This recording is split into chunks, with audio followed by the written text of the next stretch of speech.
priori, et je vais vous parler dans la foulée du cours qui vient de vous être fait par le professeur Joussin de l'algorithme de prise en charge chirurgicale chez les patients blessés médulaires.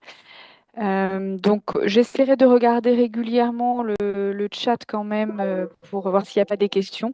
Donc, vous n'hésitez pas à intervenir à ce niveau. Donc, tout ce qu'on va voir ensemble sur cet algorithme de prise en charge des patients blessés médulaires d'un point de vue chirurgical, ce sont des choses qui sont plutôt assez bien codifiées. Et vous retrouverez cela dans les recommandations à la fois nationales qui datent un petit peu, qu'on avait fait en 2007 en France, et des recommandations plus récentes de neurourologie d'un point de vue européen, mais également des recommandations plus spécifiques du patient blessé médulaire, avec notamment une mise à jour de 2018 par l'ICU IQD. Alors, pour la chirurgie et la prise en charge chirurgicale de ces patients, on revient toujours à ces mêmes préoccupations qui seront de prévenir les complications de nos patients, et donc notamment d'un point de vue uronéphrologique. Et pour prévenir ces complications, éviter les réhospitalisations, et tout en améliorant leur qualité de vie et en protégeant le haut appareil urinaire, eh bien, il faut à la fois chez les patients qui vont avoir une hyperactivité détrusorienne, maintenir des pressions basses. On verra comment le professeur Loussin vous a déjà expliqué les premières lignes thérapeutiques et notamment médicamenteuses, mais on verra comment la chirurgie peut trouver une place pour cet objectif.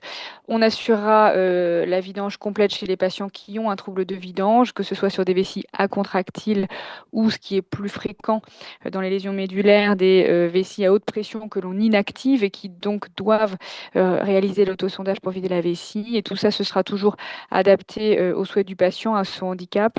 Et on essaiera au maximum toujours d'améliorer son autonomie, de ne pas le rendre dépendant quand on fera certains choix chirurgicaux, d'améliorer sa continence. Et on prendra aussi bien sûr en compte tout ce qui va être extra-urinaire, c'est-à-dire eh bien, la prise en charge des troubles digestifs sexuels, et puis l'estime de soi de façon plus générale.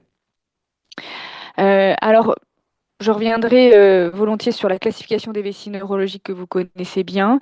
Et effectivement, nous, on va surtout s'intéresser aux lésions médulaires, alors situées au-dessus des centres sacrés, parce qu'on verra effectivement, il y a des particularités sur ces lésions sacrées, au-dessus des centres sacrés et sous le tronc cérébral. Donc, ce sont ces fameuses lésions médulaires qui vont être à haut risque pour le haut appareil urinaire, puisque ce sont des patients qui vont présenter une hyperactivité détrusorienne à haute pression, puisque dans ces lésions médulaires, il y a une interruption complète entre le tronc cérébral et l'organe, la vessie. Donc, on va avoir l'installation d'une nouvelle physiologie sous la lésion médulaire, avec une boucle réflexe qui va créer, lors du remplissage vésical, en fait, de façon réflexe, des contractions à très haute pression, puisque le sphincter strié restera fermé, parce qu'il y aura une dysynergie vésico-sphinctérienne dans 70 à 80% des cas chez ces patients, notamment en cas de lésion complète. Donc, chez ces patients, le gold standard, c'est assurer que les pressions soient basses. On va lutter contre cette hyperactivité détrusorienne dont vous avez un exemple ici à haute pression en urodynamique, et on va tellement inactiver cette vessie que de toute façon, le patient fera de l'autosondage pour vider la vessie. Ça, c'est le gold standard. On verra que bien sûr, chez les patients qui ne peuvent pas s'autosonder, il y aura d'autres prises en charge. L'algorithme sur lequel on va se baser, c'est cet algorithme qui a été publié en 2021 et sur lequel nous suivons, enfin que nous suivons tous dans les centres qui prennent en charge les patients blessés médulaires. Et effectivement, on va commencer par s'intéresser chez ces patients qui ont une lésion, un niveau neurologique de la lésion au-dessus de C5, C6, qui gardent une possibilité fonctionnelle du membre supérieur de se sonder par l'urètre ou par un autre moyen. Et donc, chez ces patients, effectivement, on va pouvoir, par étapes, et vous en avez déjà eu un aperçu, inactiver la vessie, de plus en plus associée à une vidange par autosondage. Bien sûr, les premières lignes de traitement chez ces patients, c'est déjà de lutter contre les hautes pressions par anticholinergiques associées à l'autosondage. Et lorsque cela ne suffit pas, ou que les patients sont intolérants aux anticholinergiques, avec notamment la problématique quand même chez nos patients blessés médulaires de troubles anorectaux induits, en tout cas de constipation induite par les anticholinergiques, eh bien on peut proposer un traitement de deuxième ligne qui sera la toxine botulique, dont je dirais un mot, mais je sais que vous en avez déjà parlé. Et puis en dernier recours, vous voyez que c'est très codifié, hein, 3 lignes thérapeutiques. En dernier recours, en cas de résistance ou d'échappement à cette toxine botulique, on proposera des chirurgies de dérivation et notamment l'entéroplastie. Donc sur la toxine botulique, vous en avez déjà entendu parler, donc j'irai un peu vite, ou sauf s'il y a des questions. Hein, donc on utilise essentiellement une neurotoxine A, parce qu'il y a plusieurs sérotypes distincts, mais on utilise la neurotoxine A, dont l'objectif est d'empêcher la libération d'un certain nombre de neuromédiateurs au niveau de la fente neuromusculaire, la jonction neuromusculaire, et donc entre autres inhiber l'exocytose d'acétylcholine. C'est ce qui nous intéresse en particulier. C'est une des cibles, puisque ça va inhiber ces contractions, notamment réflexes du détrusor, mais ça inhibe la libération d'un grand nombre d'autres neuromédiateurs, notamment impliqués dans les voies sensitives.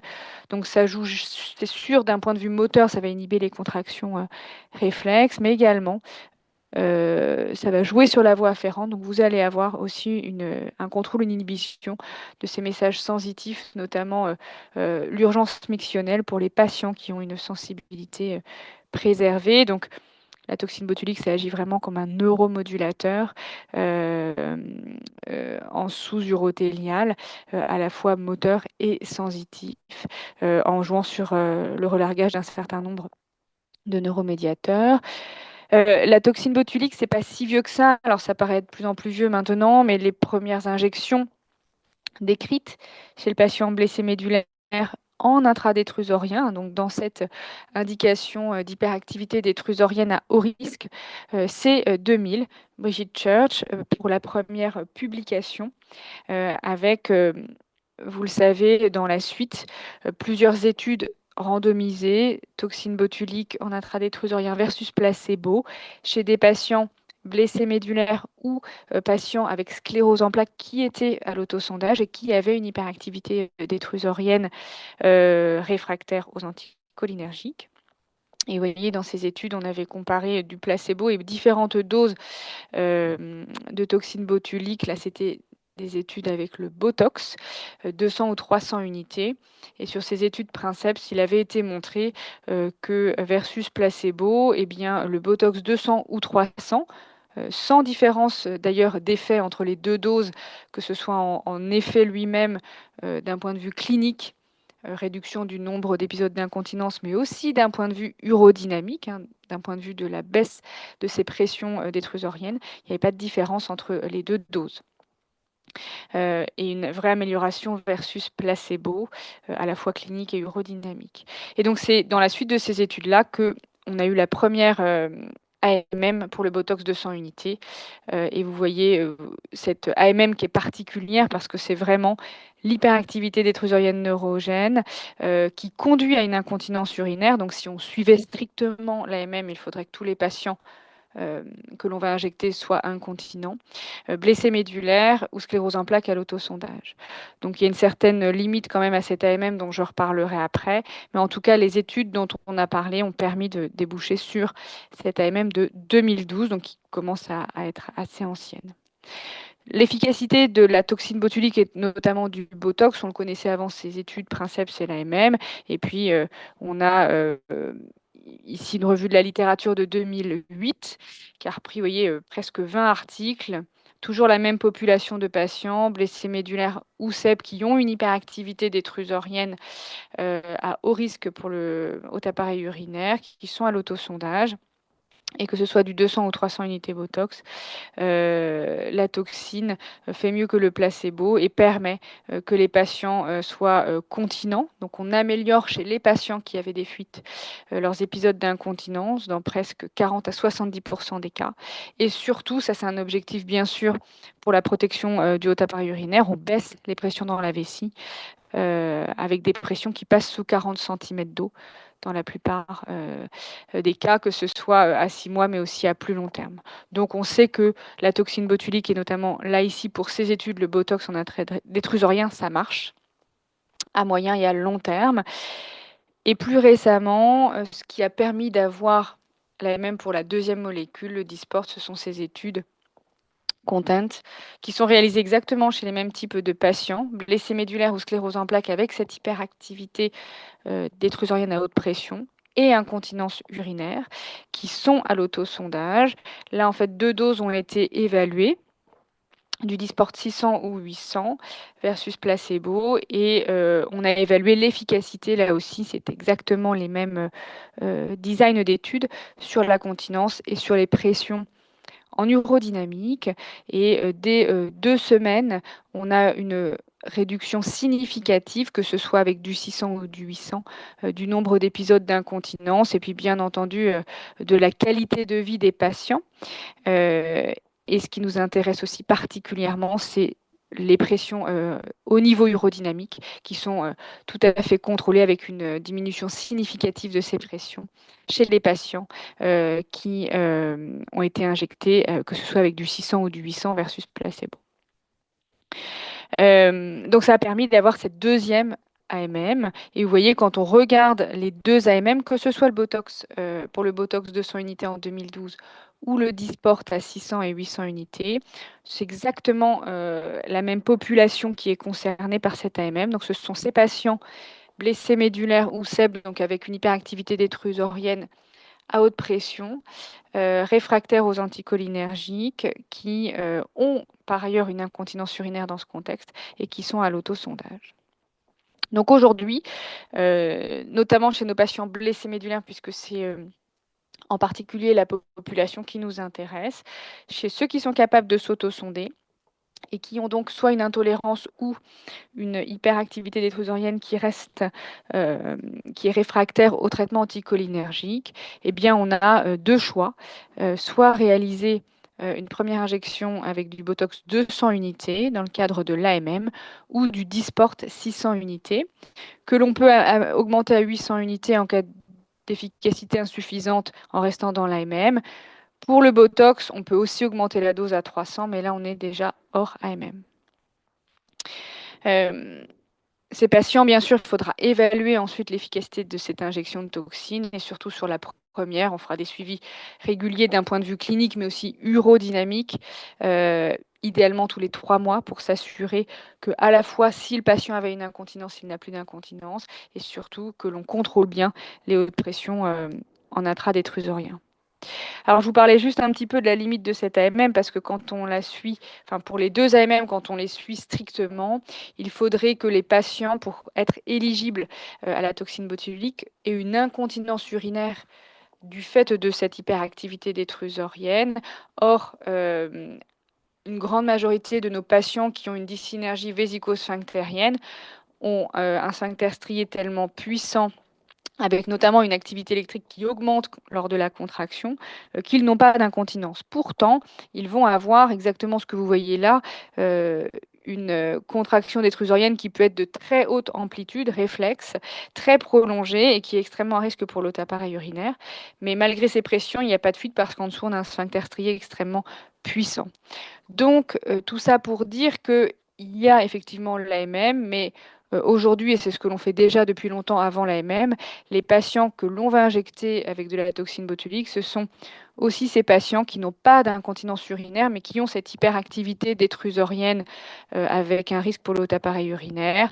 Déjà, pour certains, déjà une détérioration du haut appareil urinaire, on essaye bien sûr d'agir avant cela. Ça peut être aussi l'indication d'injection de toxine botulique, peut être aussi des patients qui ont des hautes pressions mal tolérées, des hyperréflexies autonomes pour les patients avec un niveau neurologique au-dessus de T6, ou parfois des patients qui présentent des infections urinaires à répétition symptomatiques, bien sûr, du fait de hautes pressions souvent qui ne sont pas très bien contrôlées. Donc ça, dans la pratique, il y a l'AMM, mais bien sûr, on le proposera à tous nos patients blessés médulaires ou SEP qui s'autosondent, qui ont des hautes pressions réfractaires aux anticholinergiques. Alors sur les modalités d'injection, on essaye le plus possible de le sortir du bloc opératoire. Ça a dû vous être évoqué aussi, hein. Ça peut tout à fait se faire, en hôpital de jour, en ambulatoire en dehors du bloc. Ce qui est important en revanche pour que tout se passe très bien, c'est de réaliser une très bonne anesthésie, endovésicale. Nos patients, pour certains, n'ont pas bien sûr de sensibilité urétrale ou vésicale, mais pour autant, notamment chez les patients, qui ont des lésions médulaires au-dessus de T6, vont avoir des phénomènes d'hyperréflexie autonome juste en remplissant la vessie, qui peuvent se majorer en injectant. Donc il faut anesthésier de toute façon tous nos patients. C'est le même protocole que l'on utilise lorsqu'on va faire une anesthésie chez des patients non neurologiques, puisqu'on fait aussi de la toxine botulique dans la vessie chez les patients non neurologiques. Et donc, on va instiller de la lidocaïne mélangée avec des bicarbonates. euh, on va demander au patient de se retourner ou on l'aidera à se retourner pour que l'anesthésie puisse être bien diffusée partout au niveau de la vessie. Il faut le faire à peu près une demi-heure avant si on veut que ce soit bien fait. Donc il y a une organisation quand même euh, autour de cela pour que on ait un bon timing sur l'anesthésie. Puisque si l'anesthésie n'est pas bonne, alors soit le geste peut être mal toléré chez les patients qui gardent une sensibilité, soit tout simplement on peut s'exposer un petit peu plus à des phénomènes d'hyperréflexie autonome chez des patients qui ont des lésions médulaires un peu plus hautes. Donc, la description de l'injection, en tout cas les modalités d'injection telles que validées par, en tout cas telles qui ont été réalisées, les études notamment aboutissant à l'AMM, c'est d'injecter normalement 30 points de 1 millilitre pour le Botox ou sinon 30 points de 0,5 pour le Dysport. Et donc, vous allez en fait injecter l'ensemble de votre détrusor, plutôt selon ce schéma-là, avec 3 lignes de 10 points en remontant.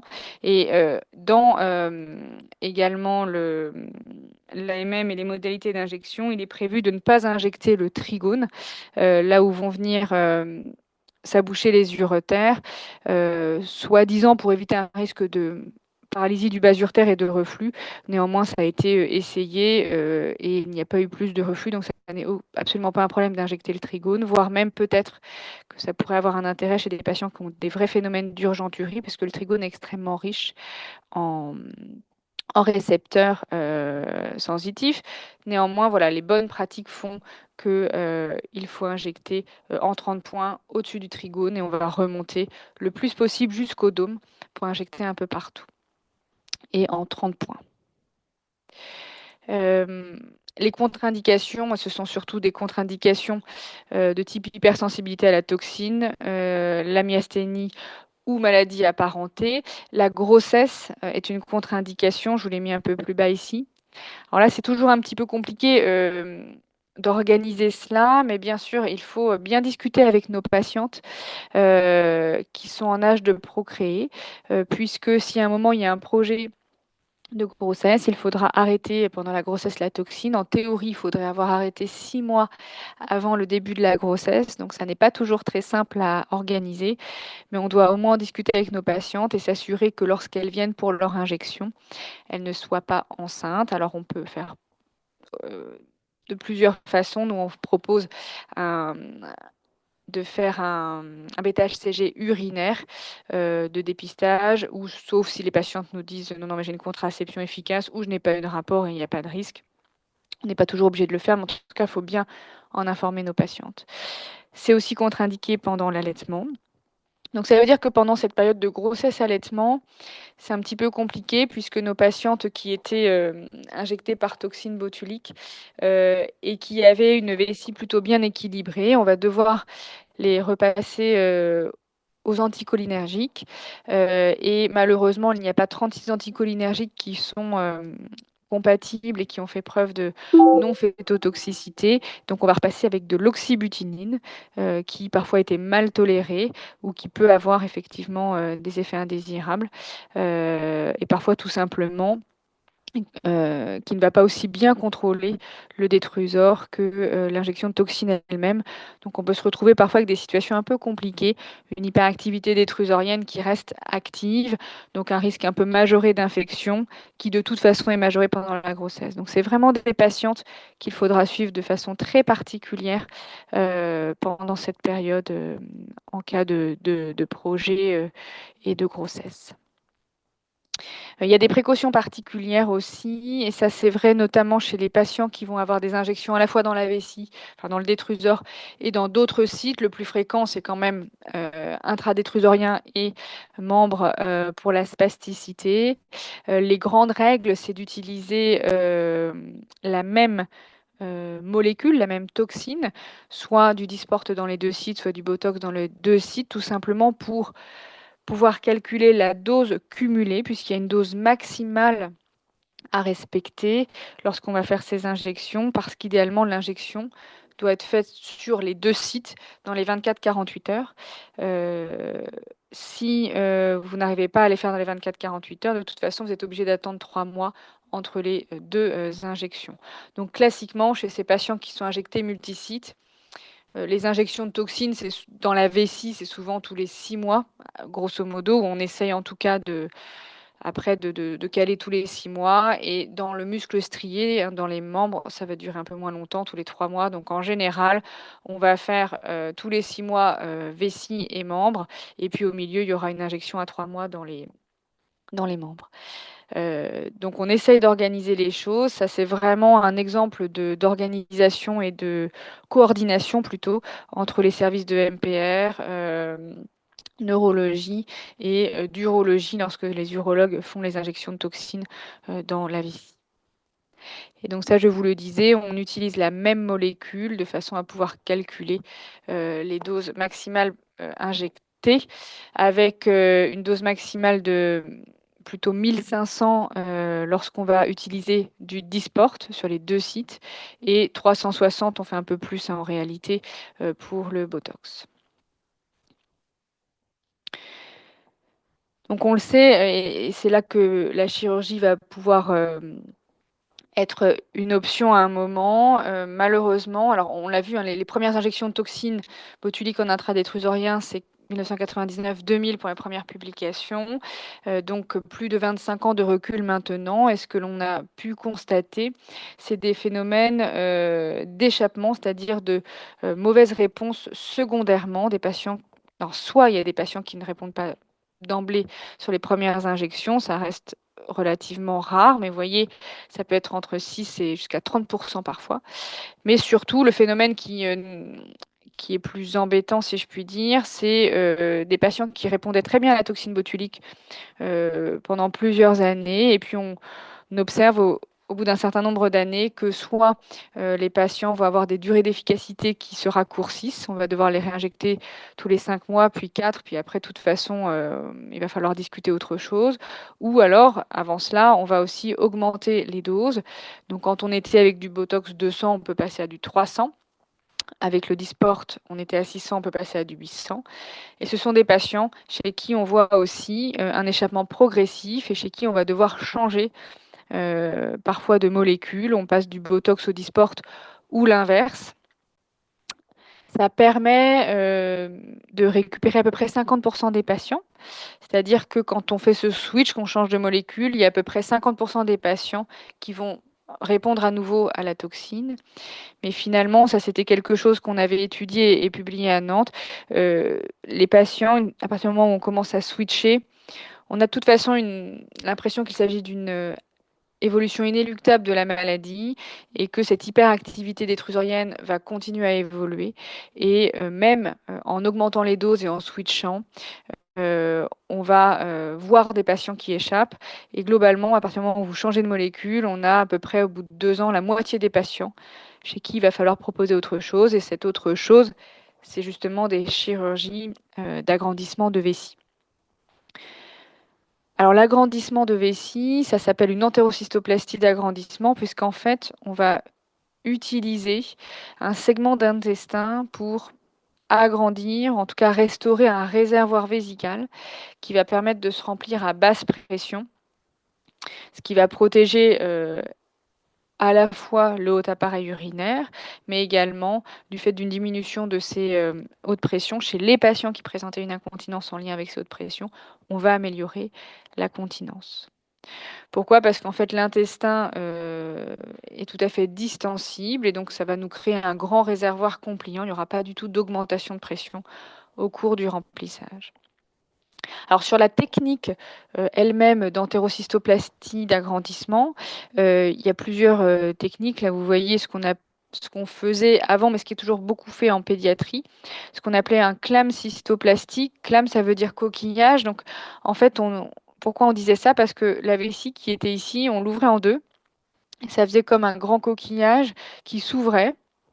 Et on venait chercher, ici c'est le sécom, là c'est l'iléon. Donc, on allait chercher dans les dernières anses iléales, avant de se jeter ici au niveau de la valvule iléocécale, un segment d'intestin. On préserve toujours ici au moins les 25-30 cm, la dernière anse iléale, 25-30 cm, parce que c'est le lieu d'absorption de la vitamine B12, des sels biliaires, et donc ça, il faut absolument la conserver. Donc on vient prélever une anse qu'on va inciser ensuite dans la longueur pour venir patcher comme ça sur cette vessie qui était ouverte en deux. Alors ça, c'était une technique que l'on fait plus trop chez l'adulte parce que vous imaginez que là, on ne retire pas du tout de vessie malade.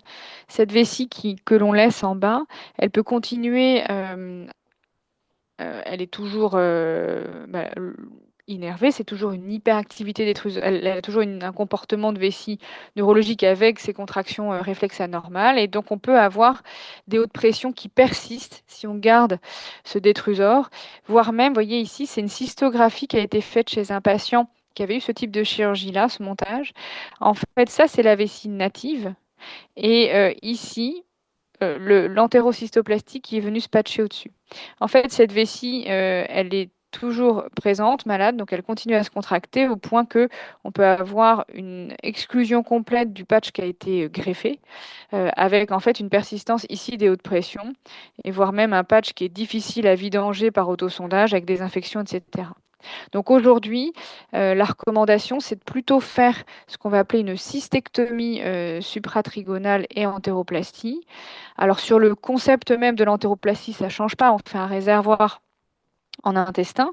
Donc là, on prélève, vous voyez, une anse assez longue qu'on incise dans la longueur et puis on va ensuite confectionner une poche en intestin. Mais cette fois-ci, au lieu de la patcher sur une vessie qui était ouverte en deux, avant, on aura réséqué les trois quarts de la vessie. On va garder en fait la partie basse, ici le col de la vessie, l'urètre bien sûr par lequel le patient va se sonder, et on garde surtout le trigone, c'est-à-dire la zone où viennent aboucher les uretères. Donc il n'y a pas de geste à faire de réimplantation des uretères, mais on a enlevé les trois quarts de la vessie malade pathologique de façon en fait à traiter l'hyperactivité détrusorienne. Donc là, ensuite, on vient patcher ce réservoir sur le restant de vessie. Là, il n'y a pas de risque de développer ce diverticule un peu exclu comme on l'a vu. Et les résultats, ils sont très bons d'un point de vue fonctionnel de cette chirurgie qui est plutôt assez ancienne, hein, ça date des années 80. Et quand on regarde à très long terme, les résultats de cet agrandissement de vessie chez les patients neurologiques en général, hein, donc c'était toujours des patients en échec des premières lignes thérapeutiques dont on a parlé, anticholinergiques ou toxines, qui peuvent s'autosonder parce que ce réservoir, certes, il permet d'avoir des basses pressions, pardon, lors du remplissage, mais ce n'est pas du tout un réservoir contractile, donc on poursuit l'autosondage. Donc ce sont des patients qui étaient à l'autosondage avant et qui sont capables de poursuivre l'autosondage par voie urétrale dans le temps. Donc il faut bien discuter de ça avec les patients.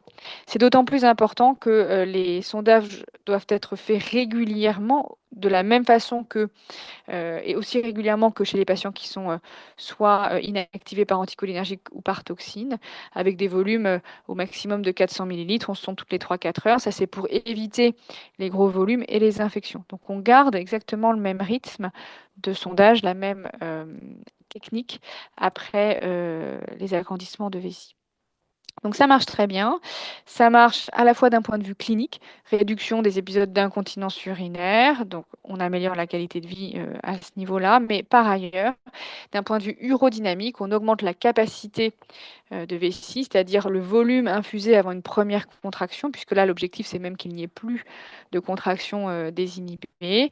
On baisse la pression intradétrusorienne et puis, donc je vous l'ai dit, on gagne en continence en qualité de vie. Alors ça a l'air formidable comme ça, mais bien sûr, il y a des complications qui existent, comme dans toute chirurgie. Une des principales complications que l'on voyait avant, mais pour lesquelles on a mieux compris le mécanisme sous-jacent, et probablement qu'il y en a moins maintenant, c'était des troubles digestifs induits. Alors ça a été sans doute aussi sous-évalué parce que je pense qu'on ne posait pas la question à nos patients, mais il y a des patients qui présentaient des diarrhées après cette chirurgie. Et c'était probablement des patients à qui on avait prélevé de l'intestin trop proche du cécum, trop proche de la valvule iléocécale. Et je vous le disais tout à l'heure, il y a certes la réabsorption des vitamines B12, mais il y a la réabsorption des sels biliaires à ce niveau. Et si vous retirez trop la dernière anse, on peut avoir une malabsorption de sels biliaires, et ça va donner des diarrhées de malabsorption. Donc il faut poser la question à nos patients post-opératoires s'il y a ou pas des diarrhées qui persistent au-delà de 6 mois.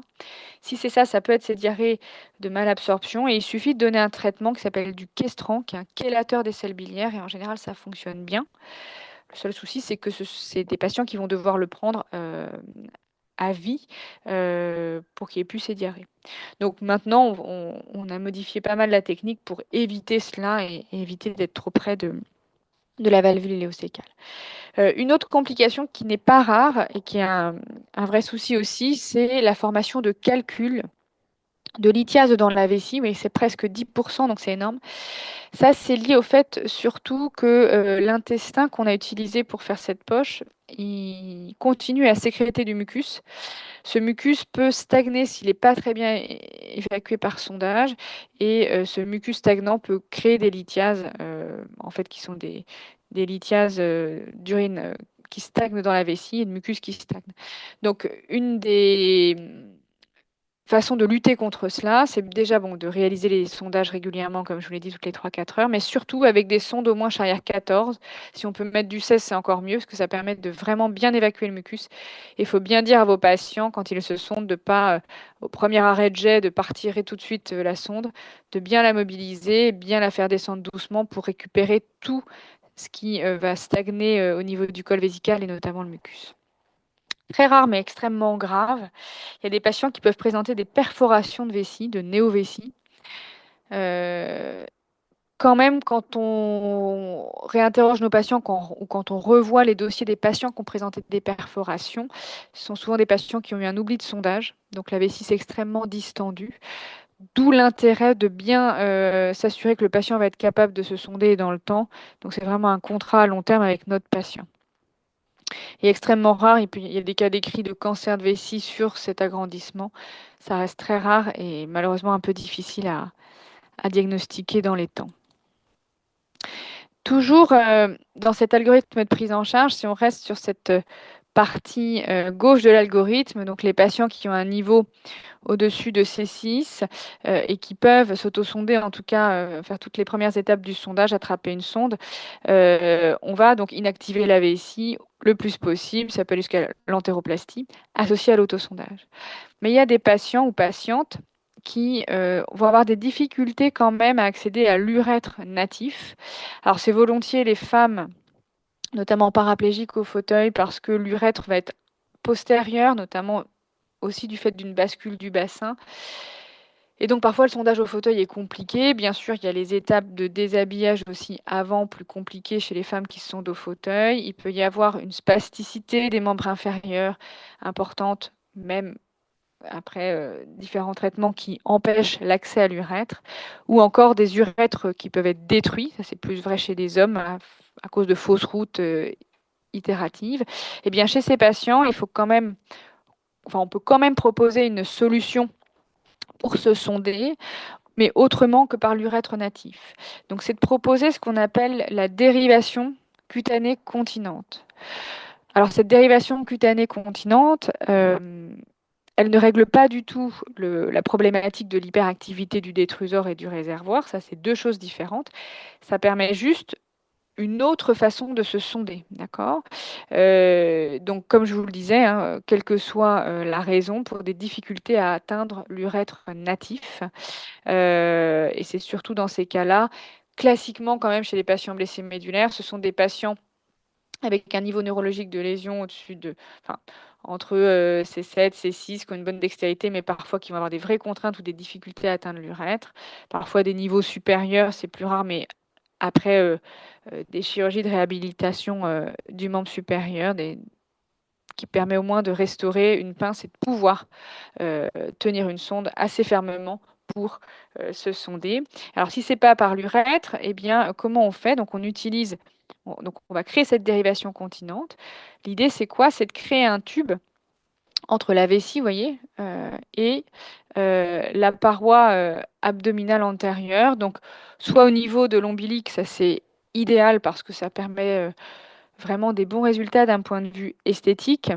On va avoir une stomie qui est à peine visible dans le fond du nombril, ou parfois en fosse iliaque droite, c'était plus fréquemment le cas dans la population pédiatrique. Donc on va créer un tube, voilà, entre la vessie et la paroi abdominale antérieure, mais que l'on va faire aboucher dans la vessie avec un système anti-reflux, une sorte de système de clapet.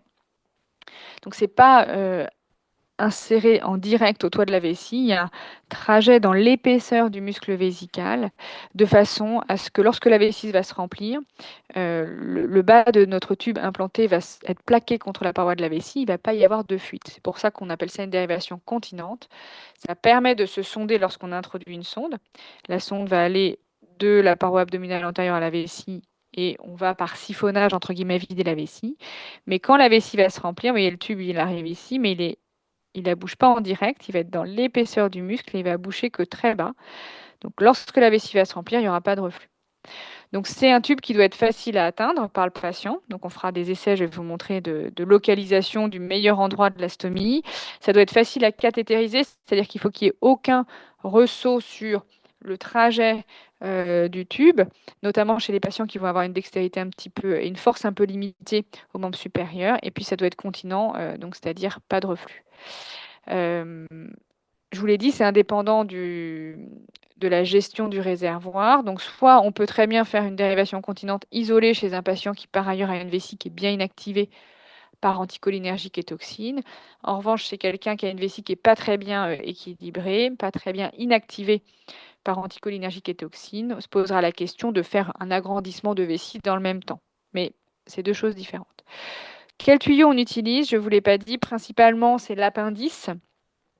Lorsque le patient n'a pas eu de chirurgie d'appendicectomie, c'est ce qu'on appelle une chirurgie de Mitrofanoff, parce que ça a été décrit par le chirurgien Paul Mitrofanoff euh, initialement chez les enfants. Et puis, si malheureusement le patient a déjà eu une appendicectomie, on peut utiliser un petit segment d'intestin, vous voyez, qu'on ouvre dans la longueur, et puis on va refaçonner un tube euh, autour d'une sonde que l'on viendra implanter dans la vessie et au niveau de la paroi abdominale antérieure. Ça, c'est ce qu'on appelle un monti. Donc, vous voyez, ce qui est extrêmement important, et là encore, c'est un très bon exemple de coordination avec nos patients. Alors, je fais le son peut-être. Vous voyez, ça, c'est un patient à qui on va euh, apprendre à se sonder avant la chirurgie par une fausseustomie. Donc, on fait ça en collaboration avec les services de MPR, les ergothérapeutes. Il faut que j'arrive à le couper maintenant. Hop. Donc, les patients en fait viennent en hôpital 2 jours ou 2 semaines. Ils vont avoir une sorte de banane entre guillemets sur le ventre avec des localisations différentes de stomie. On essaye surtout de privilégier, comme je vous le disais, la localisation au niveau de l'ombilic, hein, comme cette jeunes femmes qui se sondent, vous voyez, au niveau ombilical. Et puis, on va revoir avec eux toutes les étapes du sondage pour aussi bien choisir le bon kit de sondage et puis bien vérifier que c'est facile d'atteindre l'ombilic. Si c'est compliqué, on ira plutôt en fosse iliaque. Et puis, on va utiliser des systèmes de résistance un peu différentes pour bien tester toutes les situations possibles. Donc c'est vraiment une évaluation multidisciplinaire avant la chirurgie.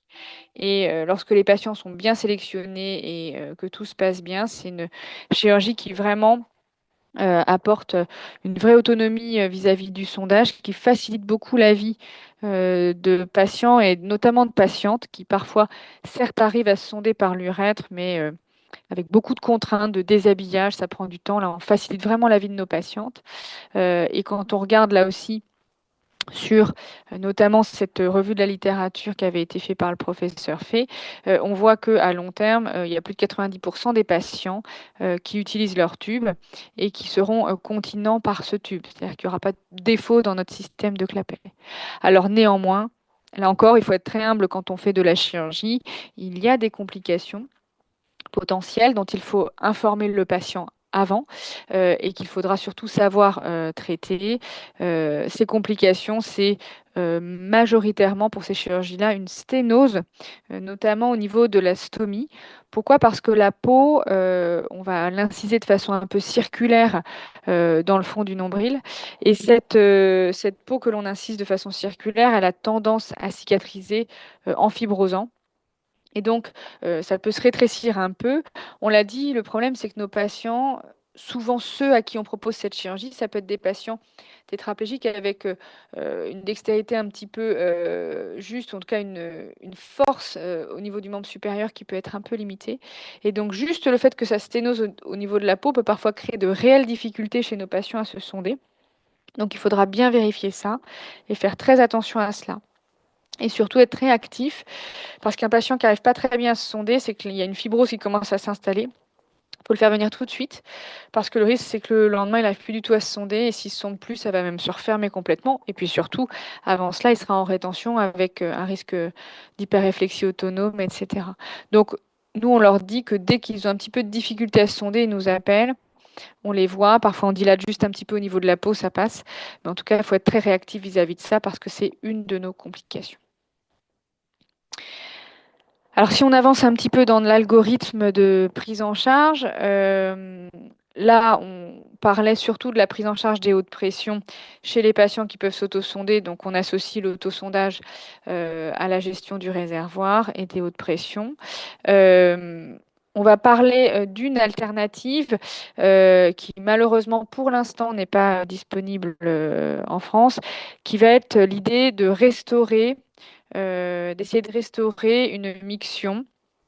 Alors, électro-induite, on va voir comment ça fonctionne.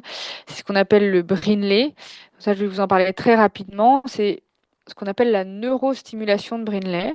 Donc, c'est une technique qu'on peut proposer vraiment en alternative chez des patients qui, quand même, souvent, c'est des patients qui pouvaient s'auto-sonder, ou en tout cas qui doivent être capables de faire leur stimulation tout seuls. Donc c'est en alternative à ce schéma autosondage et inactivation de la vessie. On va proposer en fait de stimuler les racines sacrées antérieures pour créer de façon volontaire une contraction et une miction électro-induite. C'est associé, donc c'est stimulation des racines antérieures sacrées. Donc ça se fait par la mise en place d'électrodes de neurostimulation. Donc il y a un abord chirurgical postérieure. On va aller libérer les racines sacrées, différencier la racine antérieure et postérieure et venir mettre des électrodes sur la branche antérieure pour stimuler et avoir une contraction électro-induite.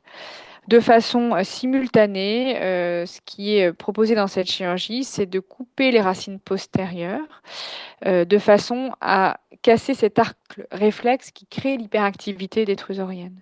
Donc en fait, on coupe les racines postérieures pour qu'il n'y ait plus d'hyperactivité détrusorienne et de haute pression lors du remplissage, et on met des électrodes pour stimuler et créer une miction électro-induite.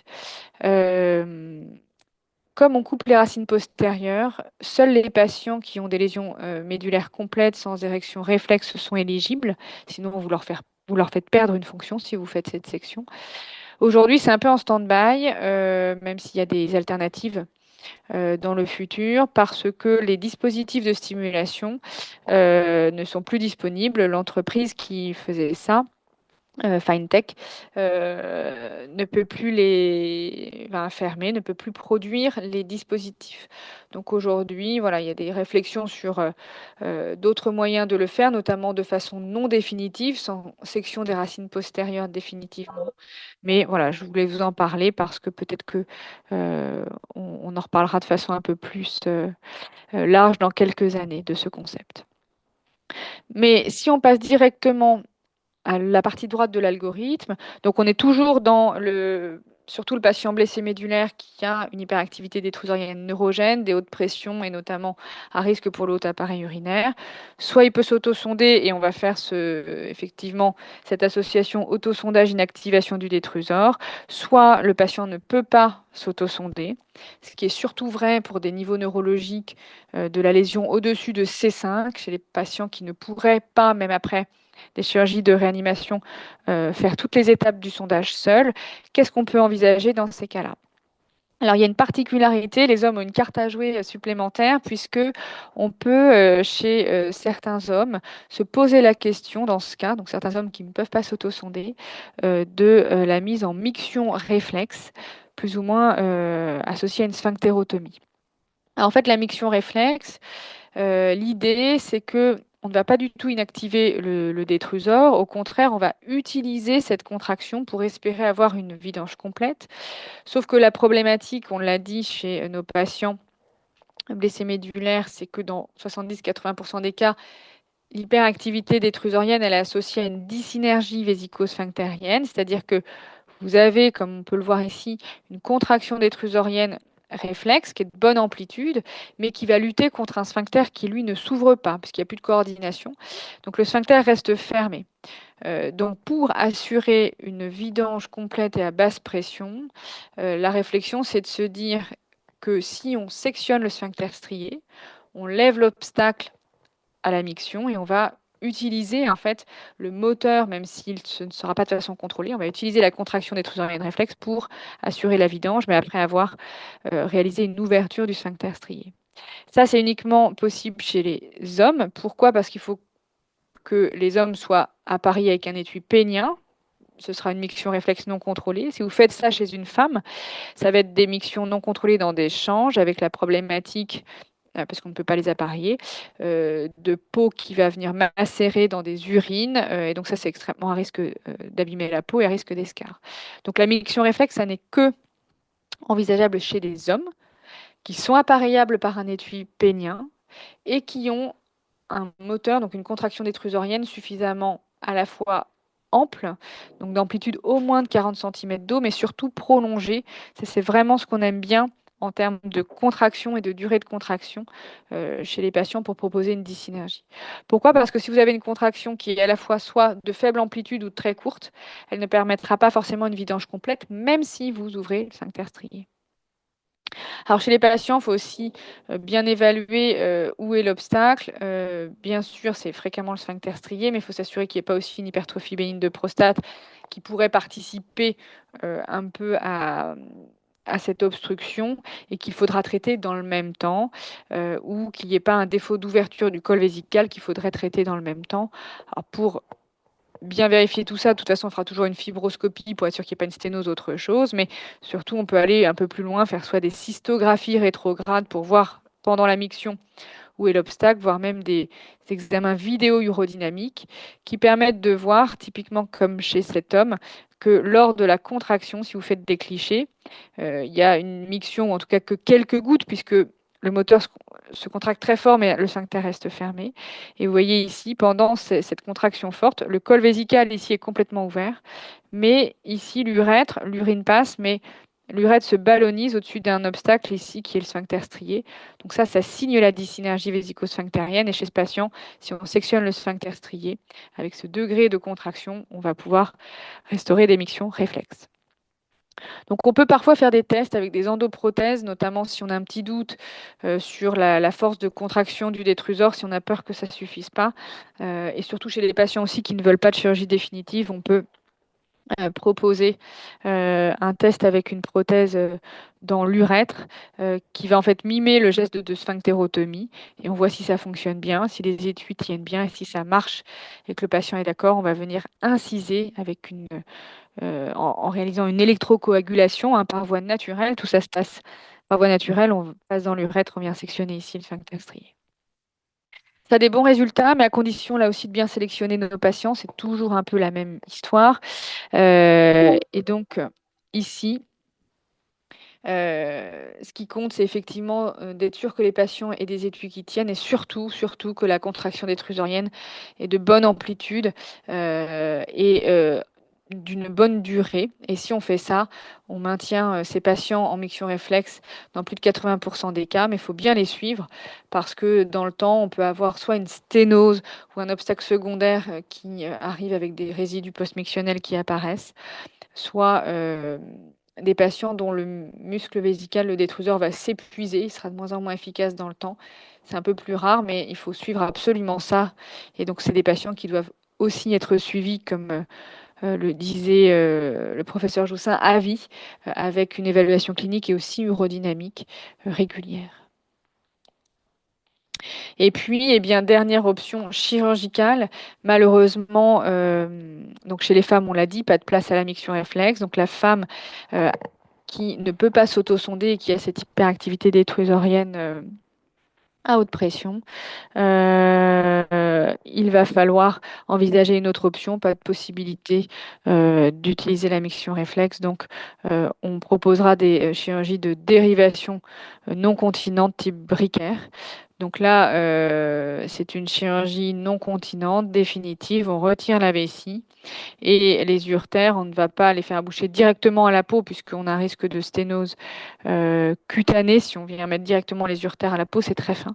Donc on utilise une anse intestinale, toujours pareil, hein, c'est un petit segment d'iléon qu'on prend à 20-25 cm de la valvule iléosécale et qu'on va mettre au niveau cutané pour appareiller.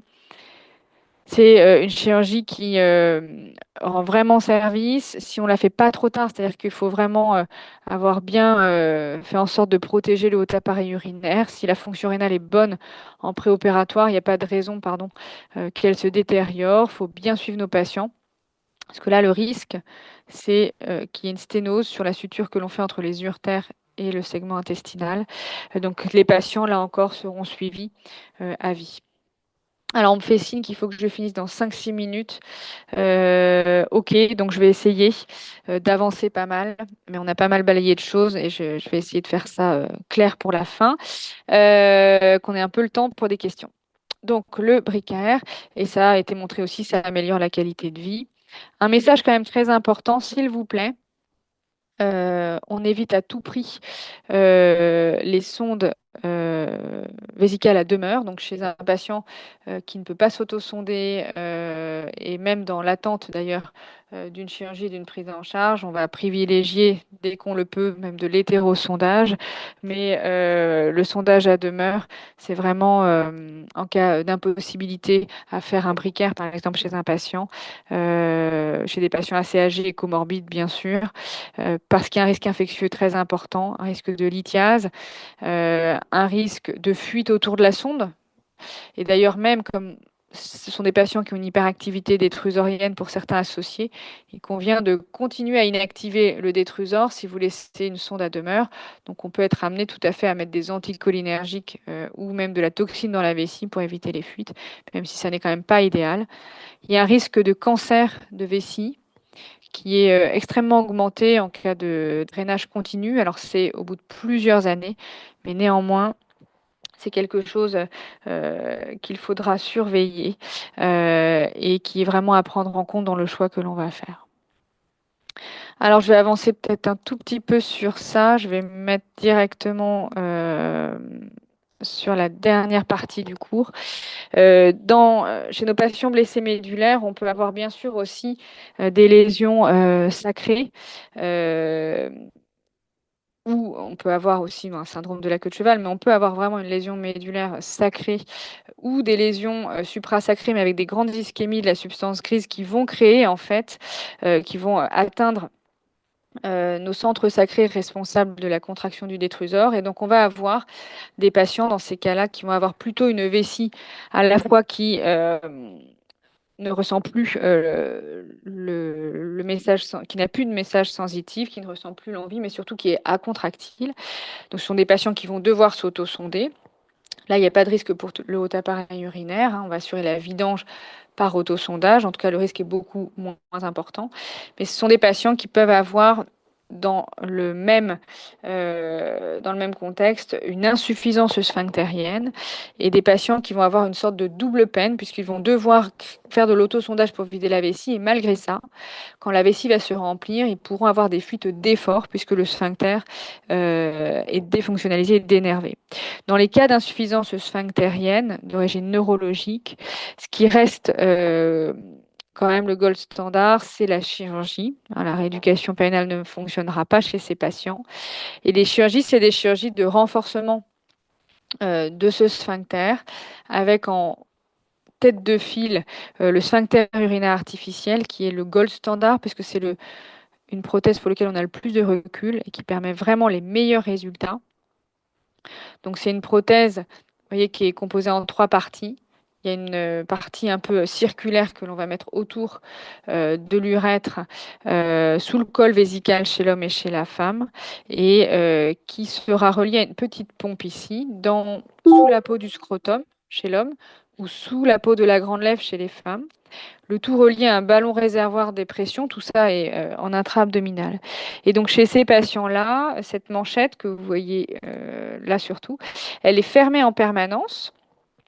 Et quand le patient va s'auto-sonder, il va appuyer sur cette petite pompe, la manchette va s'ouvrir et on va pouvoir glisser la sonde. Donc ça permet en fait de restaurer une compétence sphinctérienne avec une efficacité qui est quand même assez importante même si c'est une efficacité qui est moindre que chez les patients qui n'ont pas de pathologie neurologique, mais avec un risque d'infection, parce qu'il s'agit de prothèses, et de perte de pression et de révision dans le temps. Et puis, chez les patients qui ne peuvent pas utiliser un sphincter, je vais avancer un petit peu, on a des solutions alternatives, alors qui sont un peu décevantes quand même chez les patients neurologiques, de ballonnets périurétraux, vous voyez, qu'on va mettre de chaque côté du col vésical, chez l'homme et la femme.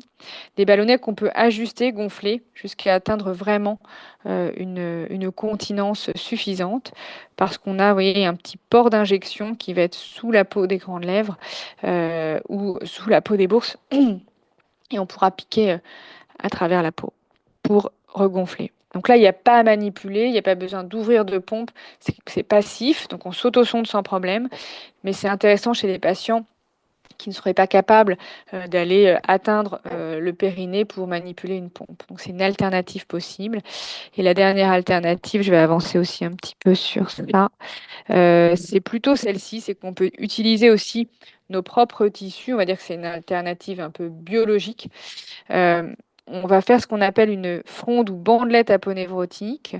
Et vous voyez, en fait, ici, vous avez, on imagine la vessie au-dessus, l'urètre en bas. Là, c'est le pubis. Donc, on imagine que le patient a une incision un petit peu comme une incision de césarienne et on va venir disséquer entre l'urètre et derrière, il y a le vagin chez la femme. Et on va glisser une languette de tissu du patient. En fait, ce qu'on prend souvent, c'est de l'aponévrose des grands droits ou on peut prendre l'aponévrose du fascial lata et en fait, on va venir tendre.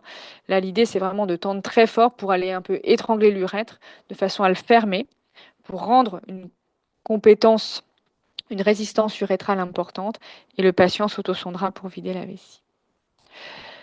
Avec des résultats qui sont aussi assez intéressants, et là on n'a pas de risque d'infection chez ces patients, mais dans tous les cas, là encore, chez les patients qui ont cette vessie acontractile, s'ils ne peuvent pas se sonder, on ne met pas de sonde à demeure, on pourra aussi là leur proposer plutôt des chirurgies, soit de Mitrofanov, de dérivation continente, ils ne peuvent pas se sonder par en bas, mais se sonder par un autre orifice, notamment le nombril.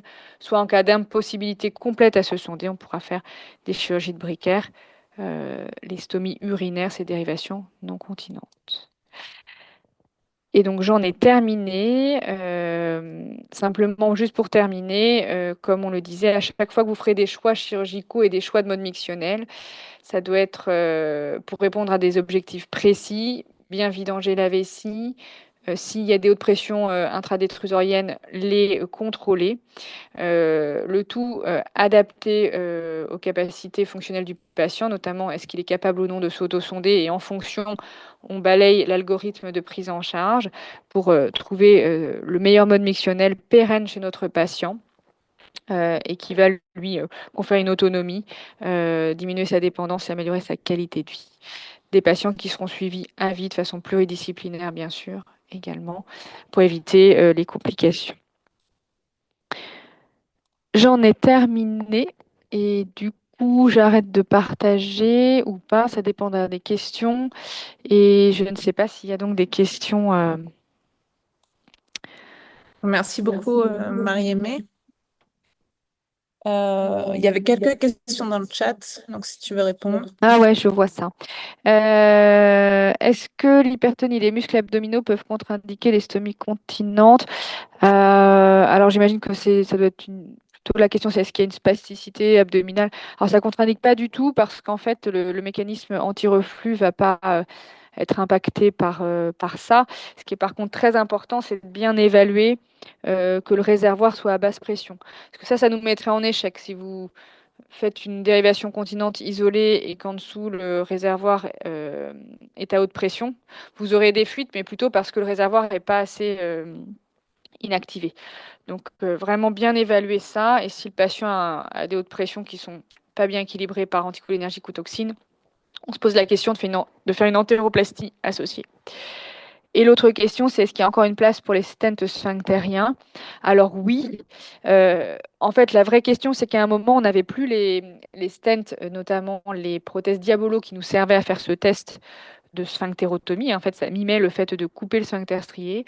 Maintenant, on a des prothèses Memo 4 qu'on peut utiliser en type de test. Donc oui, c'est tout à fait possible. Mais on ne va pas le faire systématiquement. Si on a une très bonne contraction, comme je vous disais, au-dessus de 40 cm d'eau qui est prolongée et que le patient tient les étuis péniens, il n'y a pas de souci. En revanche, on va le faire volontiers chez un patient chez qui on a cette indication, mais la contraction est plutôt de faible amplitude ou peu prolongée. Et on veut vraiment mimer la chirurgie pour savoir si on peut aller jusque-là, si un succès, si on a des chances d'avoir un succès à cette chirurgie. Voilà.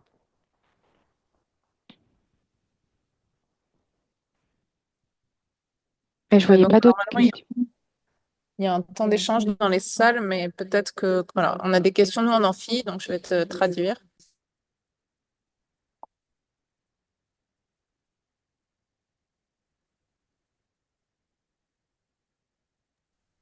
C'est sur les options des vessies neurologiques périphériques chez la femme. Oui, Donc, c'était quoi? dans salle effort, c'est ça? Et alors la question c'était qu'est-ce qu'on peut proposer? Les options, donc c'est ce que tu as Ah montré à ouais, la fin. oui, oui, bien sûr. Ouais, c'est vrai que je suis allée un petit peu plus vite sur ça, mais je pense que vous voyez toujours le topo. En fait, c'est vraiment ce qu'on a balayé. Bah, voilà, tout est là-dessus. On a pas mal d'options thérapeutiques, mais on va dire le gold standard, c'est vraiment le sphincter artificiel. Cette fameuse prothèse dont on a parlé, mais qui nécessite de rajouter au geste de sondage.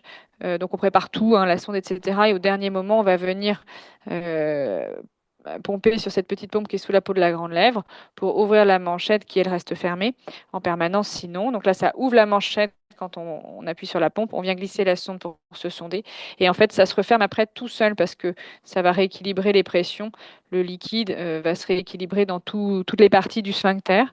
Donc voilà. Donc, mais il y a juste ce geste supplémentaire de venir appuyer sur la grande lèvre pour ouvrir. Et chez l'homme, ce sera au niveau de la peau du scrotum. Enfin, du scrotum. Mais c'est vraiment ce qui fonctionne le mieux et ce qui est probablement à réserver dans les incontinences assez importantes, les patients ou patientes qui ont 3-4 protections par jour. Nous, on fait volontiers ce qu'on appelle des pas de test, hein. On mesure, on pèse les protections pour avoir une idée sur 24 heures du poids des pertes, puisque 1 gramme égale 1 millilitre. Et quand ils sont au-dessus de 200 grammes de pertes par jour, on va volontiers vers ce dispositif-là. Mais comme certains ne peuvent pas l'utiliser, vont avoir des difficultés à atteindre le périnée pour manipuler la pompe. On a fort heureusement les alternatives dont je vous ai parlé, soit les petits ballonnets qui sont passifs, qui ont quand même des moins bons résultats que le sphincter, ou la fronde, enfin la bandelette qu'on peut faire en tissu biologique. Mais que ce soit ballonnet ou cette fronde, il y a quand même, semble-t-il, des résultats un peu moins bons, même s'il n'y a pas eu de vraie étude comparative, que le sphincter qui reste quand même le gold standard.